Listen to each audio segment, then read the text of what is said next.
Mga step-by-step na dapat malaman mo sa hashtag Alamin na This. Hindi na lamang sa social media o sa text message nang bibiktima ang mga sangkot sa tinatawag na phishing scam o yung pagsisend ng clickbait links para makuha ang personal na impormasyon ng kanilang mabibiktima tulad ng pangalan, address at bank account details. Pati kasi sa iba't ibang uri ng games online kung saan may chat features ay nang bibiktima na rin ang mga phishing scammer. Kaya naman ayon sa Philippine National Police Anti-Cybercrime Group, narito ang mga pag-iingat na dapat gawin ng mga gamer para hindi mabiktima ng phishing modus. Huwag basta-basta mag-install ng libreng gaming apps na nakikita online. Hindi lahat ng ito ay ligtas at lehitimo.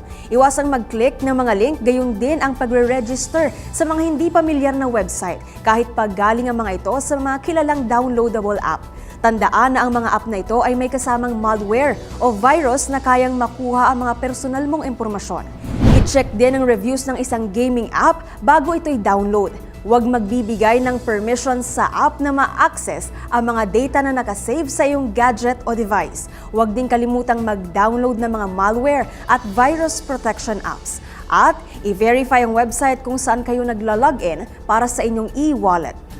Ngayong hashtag Alam na This, dapat i-share na this.